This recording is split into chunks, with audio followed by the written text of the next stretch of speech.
I thought I had found my forever person in Jessica. 2 years engaged to a marketing executive with a dazzling smile and ambitious dreams that matched my own. We had built what I believed was an unshakable foundation, planning our wedding and future together. Then one evening, she dropped a bombshell that shattered everything. My fiancé looked me dead in the eyes and said, "My bachelorette party is a week-long Vegas trip with my male bestie. Deal with it." The coldness in her voice left me frozen, questioning everything I thought I knew about our relationship. If you are watching this, drop a comment letting me know where you are tuning in from, hit that like button, and subscribe to join us as I reveal what happened next in this painful chapter of my life. The story of how Jessica and I met always felt like something out of a romantic movie. 3 years ago, I was at my college friend David's 30th birthday party, not expecting anything special to happen. I was 32 at the time, a software engineer with a stable career, but admittedly stuck in a bit of a personal rut. The venue was crowded with people I barely knew, and I was contemplating an early exit when I spotted her across the room. Jessica stood out immediately. She had this contagious laugh that carried through the noisy space. Her dark hair caught the light as she animatedly told a story to a small group. Without planning to, I found myself drifting toward her conversation circle. When our eyes met, there was an immediate spark that I had only read about in books, but never experienced firsthand. "You must be Elliot," she said before I could introduce myself. David told me about the brilliant tech guy who helped launch his startup. I was surprised and flattered that David had mentioned me, guilty as charged. "And you are Jessica Lewis, new in town, marketing director for Apex Solutions." The conversation flowed effortlessly after that. We discovered we shared a love for obscure indie films, spicy food, and weekend hiking trips. Jessica had this vibrant energy about her, a passion for life that was infectious. By the end of the night, we had exchanged numbers and made plans for dinner the following weekend. Our first date turned into a second, then a third, and before I knew it, we were seeing each other exclusively. Jessica was ambitious in her career, often working late to perfect campaigns and strategies for her clients. I admired her drive and matched it with my own dedication to my work. We understood each other's professional commitments, which made our relationship stronger when many others might have faltered under the pressure. After dating for 1 year, we decided to move in together. It was a natural progression. My lease was ending, and Jessica owned a beautiful condo closer to both our workplaces. The transition was smoother than I anticipated. We complemented each other well. I was more methodical and organized, while Jessica brought spontaneity and creativity into our shared space. Living together allowed us to support each other through career challenges. When Jessica was passed over for a promotion she deserved, I was there with takeout food and a sympathetic ear. When my company went through layoffs, and I spent 3 stressful weeks job hunting, Jessica used her network to help me land an even better position. We were a team facing life together. Our discussions about the future became more serious. We talked about eventually buying a house in the suburbs, perhaps starting a family in a few years. These conversations felt right natural. After 18 months of dating, I knew Jessica was the one I wanted to spend my life with. The proposal took weeks of planning. I arranged a weekend getaway to the mountain resort where we had taken our first overnight trip. With the help of the hotel staff, I set up a private dinner on a terrace overlooking the valley. When the sun began to set, painting the sky in brilliant oranges and pinks, I got down on one knee and asked Jessica to marry me. The tears in her eyes and her immediate yes made it the happiest moment of my life. The following months were filled with excitement as we began planning our wedding. Jessica had always dreamed of a spring ceremony, and we set the date for April of the following year. Everything seemed perfect except for one new development that I initially dismissed as insignificant. Ryan entered our lives approximately 1 year ago, about 6 months after our engagement. He was a new account manager at Jessica's company, transferred from their Seattle office. Jessica mentioned meeting him during her first week working together, describing him as hilarious and super easy to talk to. I was happy she was making new friends at work and thought nothing of it. The first time I met Ryan was at a company party Jessica invited me to. He was tall, with the kind of confidence that filled a room. Objectively handsome, with perfectly styled hair and expensive clothes, he looked more like a model than a marketing professional. He greeted Jessica with a hug that lasted a beat too long for my comfort, but I pushed the thought aside as irrational jealousy. "So this is the famous Elliot," Ryan said, extending his hand. "Jessica talks about you constantly." "All good things, I hope," I replied, shaking his hand firmly. The absolute best, he assured me, though something in his smile did not quite reach his eyes. Throughout the evening, I noticed how often Ryan appeared at Jessica's side, how their conversations included inside jokes from work that left me on the outside. I made genuine efforts to connect with him, discussing mutual interests in basketball and craft beer, but there was always an undercurrent of competition I could not quite name. In the months that followed, Ryan became an increasingly common name in Jessica's stories from work. They started having lunch together regularly. Occasionally, they would grab drinks with colleagues after particularly stressful projects. I told myself this was normal. Jessica was allowed to have friends, including male friends. I was not the jealous, controlling type. Looking back, I can identify the warning signs I chose to ignore. Jessica became protective of her phone, sometimes abruptly ending text conversations when I entered the room. She mentioned Ryan in nearly every conversation about her day. Our physical intimacy gradually decreased with Jessica, often claiming exhaustion from work as the reason. Whenever I gently tried to discuss these changes, she would deflect, sometimes turning the conversation around to suggest I was being paranoid. Still, I trusted Jessica completely. We were planning our wedding, choosing venues, and discussing guest lists. I believed we were simply going through a temporary rough patch, the result of work stress and wedding planning pressure. I could not have been more wrong. The night that changed everything started ordinarily enough. It was a Friday evening, and I had picked up takeout from our favorite Thai restaurant on my way home from work. Jessica had texted that she would be home by 7, and I had everything set up by the time I heard her key in the lock. "Something smells amazing," she said, dropping her purse on the counter and kicking off her heels. "Pad Thai and those spring rolls you love," I replied, leaning in for a welcome home kiss.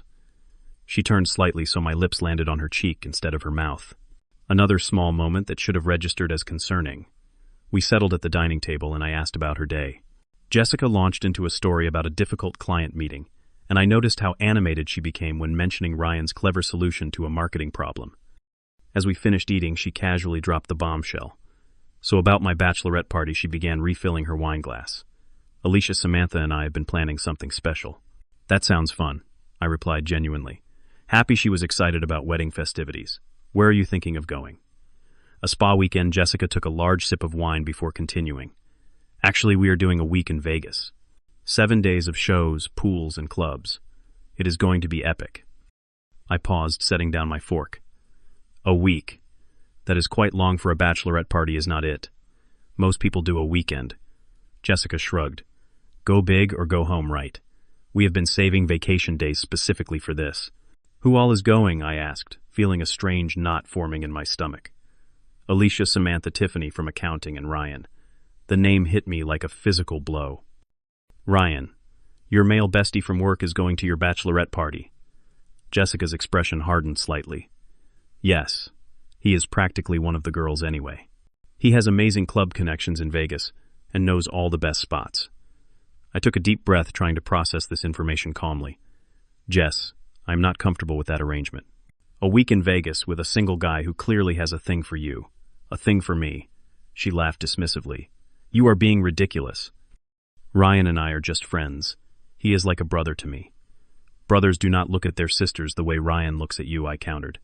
"And regardless, a bachelorette party is traditionally for women." Jessica's expression grew colder. "I did not realize you were such a stickler for tradition, Elliot. I thought you were more progressive than that." The conversation was taking a turn I had not anticipated. "This is not about being progressive or traditional. This is about appropriate boundaries in a committed relationship. So you do not trust me." Her voice rose slightly. "After 3 years together, you think I would cheat on you with Ryan in Vegas." "I trust you," I said carefully.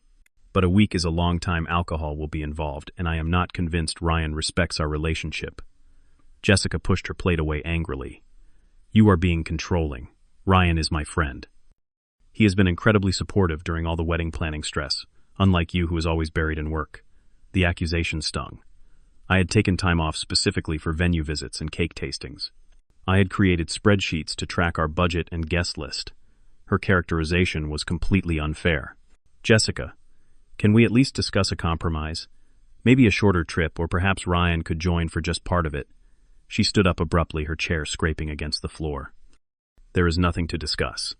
My bachelorette party is a week-long Vegas trip with my male bestie. Deal with it." The coldness in her voice shocked me. This was not the woman I had proposed to. not the partner who had always valued open communication and mutual respect.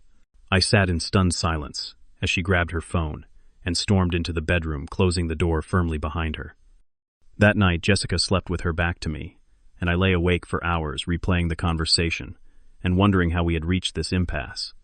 The next morning, she left early for a breakfast meeting without saying goodbye. I called my oldest friend Thomas, hoping for some perspective. We met for coffee at a quiet cafe downtown, and I explained the situation. "Let me get this straight," Thomas said after listening intently. "Your fiancée is planning a week-long party in Sin City with some guy who clearly has the hots for her, and she told you to just deal with it." Put that way, it sounded even worse. "Yes, that is the gist of it." Thomas let out a low whistle. "Man, that is beyond disrespectful. If Lauren tried something like that, I would seriously question our relationship. I keep telling myself I am overreacting," I admitted. "That I should trust her more." Trust is a two-way street, Elliot. She should respect your feelings enough to at least compromise. This ultimatum business is not how healthy relationships work. Thomas's words echoed what my gut had been telling me. Later that day, I received a call from my sister Kate, who had always been close with Jessica. "Is everything okay between you two?" she asked. "Jessica canceled our lunch plans today, and she has been posting some weird cryptic quotes on social media." I hesitantly explained the situation, and Kate's reaction mirrored Thomas's concern. "That does not sound like the Jessica I know," she said thoughtfully. "She has always been so considerate of your relationship." "Has something changed recently?" Kate's question made me reflect more deeply on the subtle shifts in Jessica's behavior over the past few months. The increased mentions of Ryan, the decreased intimacy between us, the defensiveness whenever I asked questions about her late nights at work. After a few days of tense silence at home, I tried one more time to have a rational discussion about the Vegas trip. I approached Jessica while she was reading on the couch, consciously keeping my tone calm and non-accusatory. "Jess, can we talk about the Bachelorette party again? I really want to understand your perspective better." She sighed dramatically, setting down her book. "There is nothing more to discuss, Elliot. I have already made the arrangements. I understand you are excited about the trip," I said carefully. "But I am hoping we can find a solution that works for both of us. Relationships are about compromise." Jessica's eyes narrowed. "Why is it always me who has to compromise?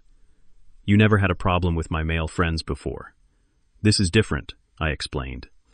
"A week in Vegas, with alcohol and nightclubs, creates a situation that makes me uncomfortable. If it were a weekend, or if the destination were different, I might feel differently. So, now you are dictating where I can go and for how long. What next?" Tracking my phone. Her voice dripped with sarcasm. "That is not what I am saying at all," I replied, increasingly frustrated by her deliberate mischaracterization of my concerns. "I am trying to express my feelings about a situation that crosses my boundaries." "Boundaries," she scoffed. "Or controlling behavior disguised as boundaries. Ryan warned me you might try to isolate me from my friends." The mention that she had been discussing our relationship problems with Ryan was yet another red flag. "You have been talking to Ryan about our private disagreements. He is my friend. I needed someone to talk to when you started acting jealous and possessive." The conversation devolved further from there, with Jessica accusing me of trying to control her and dismissing my legitimate concerns.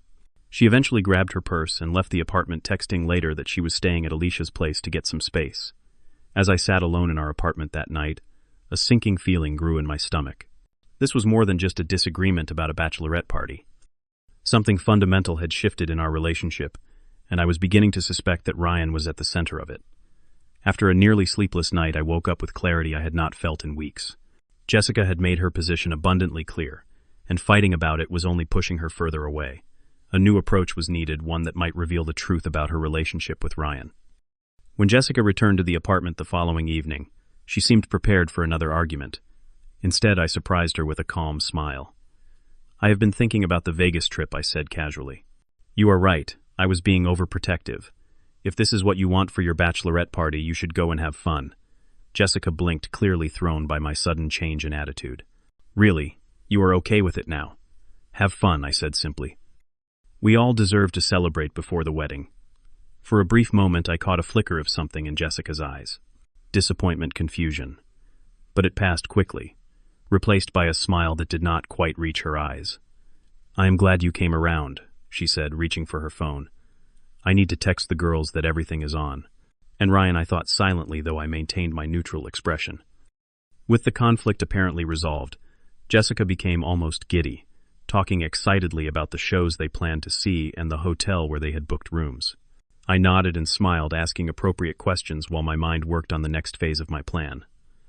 The following day, I reached out to Thomas about organizing my own bachelor party. If Jessica gets a week in Vegas, I deserve some celebration too, right? I explained my thinking, and Thomas eagerly agreed to help coordinate. Who are you thinking of inviting? He asked. The usual suspects. You, David, my cousins Jake and Michael, a few guys from work. I paused before adding, and I was thinking of asking Amanda to join us. Thomas went silent for a moment.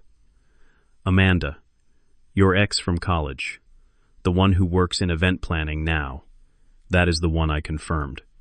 But there is something else you should know about Amanda. She dated Ryan briefly last year before he transferred to our city. This was information I had only recently discovered through some social media digging. Amanda and I had remained distant but friendly after our amicable breakup years ago, occasionally liking each other's posts, but rarely interacting directly. When I noticed a comment she had left on one of Ryan's photos from a year ago, I had sent her a casual message asking how she knew him. Her response had been eye-opening. Small world. Ryan and I dated for a few months when he lived in Seattle. Ended badly when I found out he was pursuing several women simultaneously, including one who was engaged. Be careful if he is in your social circle. He has a pattern. This revelation had confirmed my worst suspicions. Ryan had a history of pursuing engaged women, and now he had set his sights on Jessica. Thomas whistled low. Man, that is some strategic thinking. So the plan is to invite Amanda to your bachelor party, knowing that information will get back to Ryan. Among other things, I said vaguely. I am also inviting Sarah and Lily from my office. It will be a co-ed celebration at that beach house in Malibu we have talked about renting. For the same week as Jessica's Vegas trip, Thomas clarified. Exactly. The pieces began falling into place. Thomas helped me book the beach house, and I sent out invitations to our friend group. Amanda responded enthusiastically, expressing excitement about catching up after all these years. I made sure to post just enough on social media to hint at my plans without revealing all the details. It took less than 24 hours for Jessica to confront me. You are planning a bachelor party at a beach house, she demanded, waving her phone at me. With women attending, I maintained my calm demeanor. Yes. You inspired me with your progressive approach to pre-wedding celebrations. I figured if you can have a male bestie at your bachelorette party, I can have female friends at my bachelor party. Jessica's face flushed with anger. That is completely different. Ryan is like family to me. And Amanda, Sarah, and Lily are valued friends to me, I countered. What is the problem? Jessica's voice rose an octave. Your ex-girlfriend, Amanda. We have been broken up for almost a decade, Jess. We are just friends now. She is actually an event planner and is helping coordinate some activities. Jessica paced the living room, visibly agitated. I cannot believe you would invite an ex to your bachelor party. That is so inappropriate. The hypocrisy was stunning.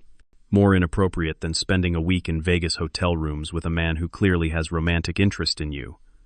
Ryan does not have romantic interest in me, she snapped, but her voice lacked conviction. If you say so, I replied calmly. Anyway, my bachelor party is the same week as your bachelorette.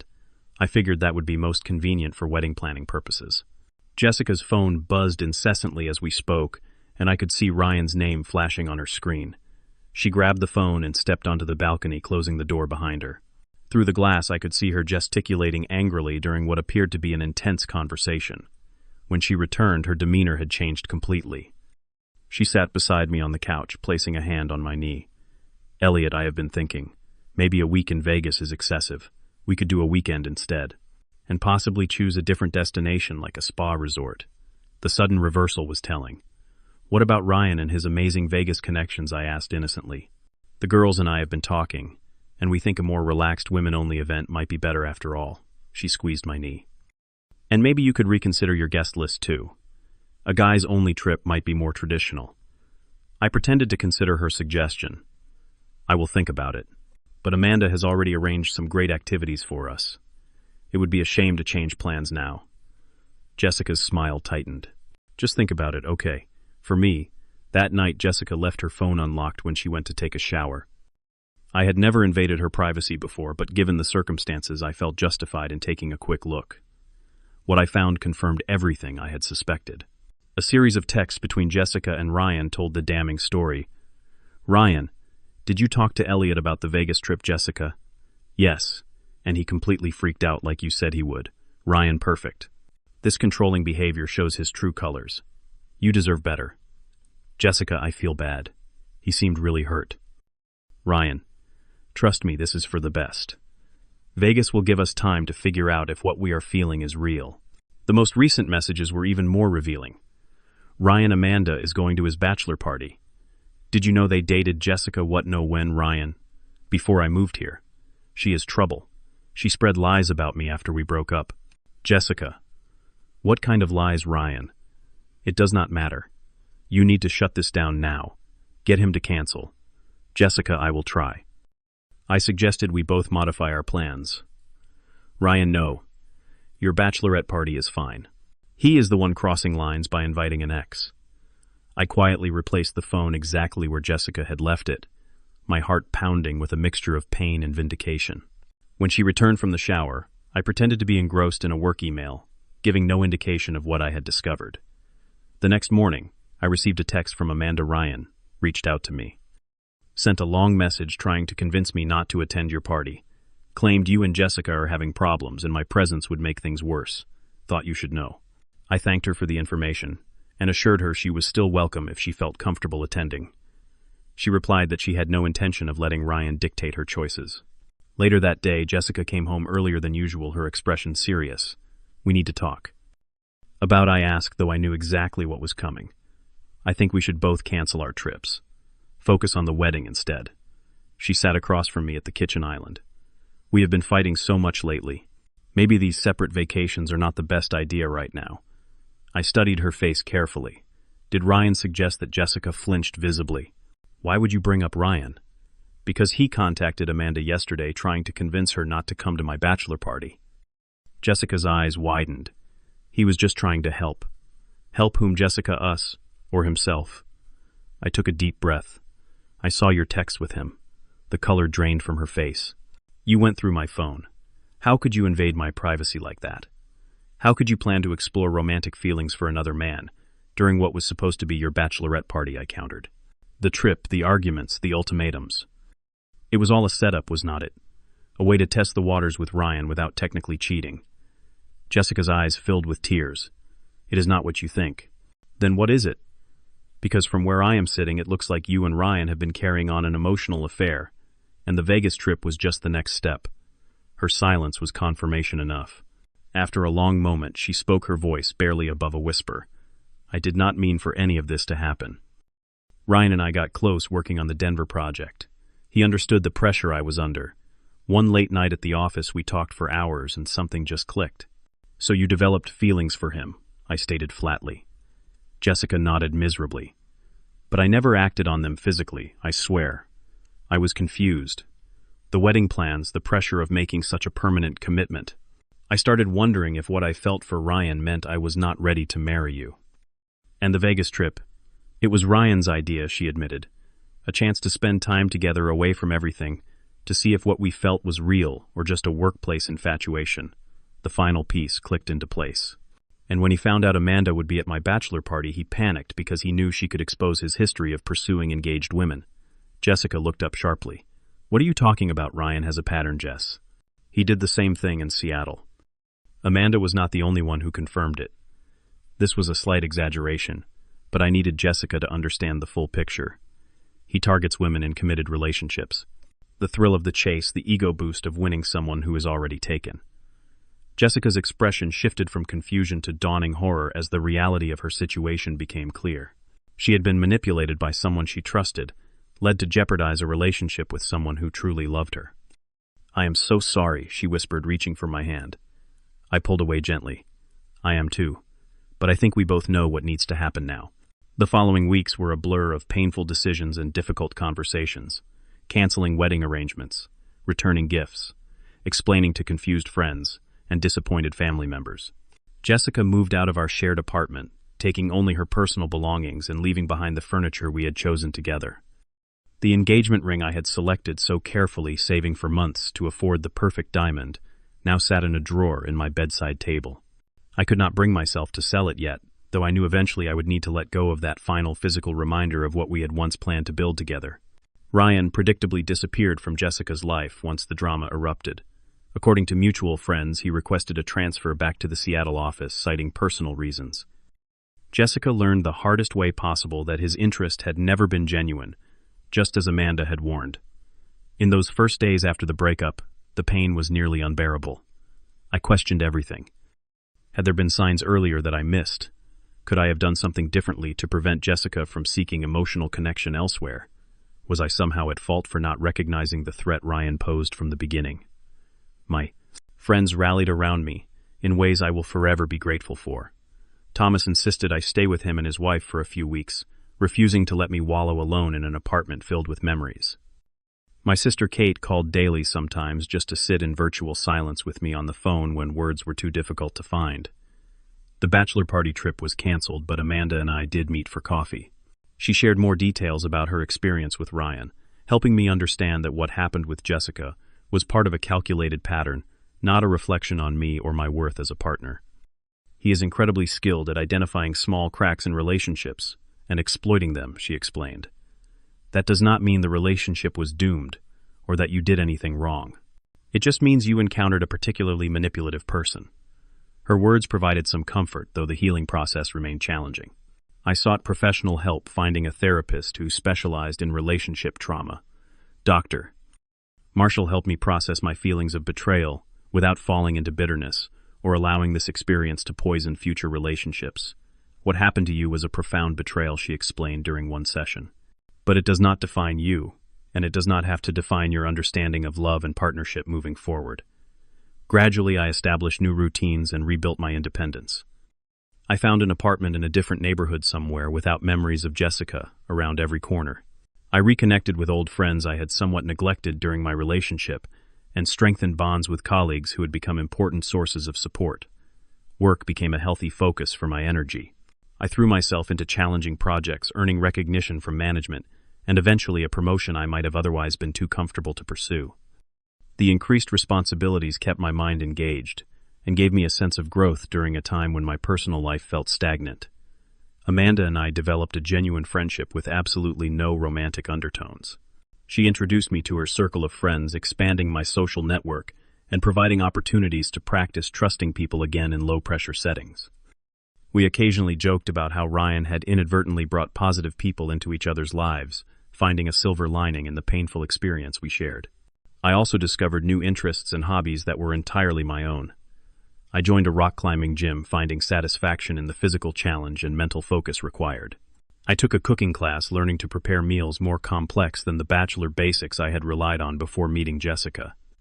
These activities helped me rediscover parts of myself that had been subsumed in the relationship. 6 months after the breakup, Jessica reached out via email. She had been in therapy too, she explained, working through her own issues with commitment and validation seeking.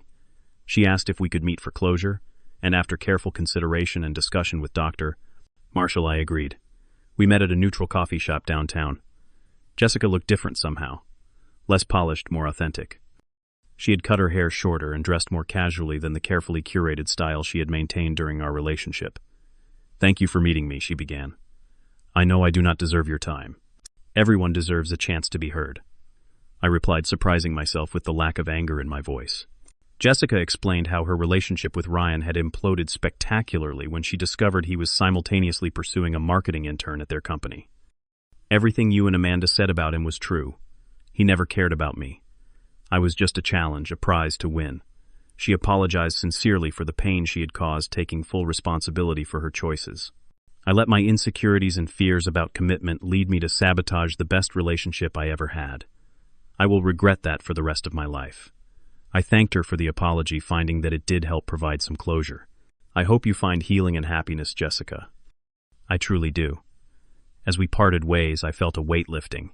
The conversation reinforced what I had slowly been learning through my recovery process.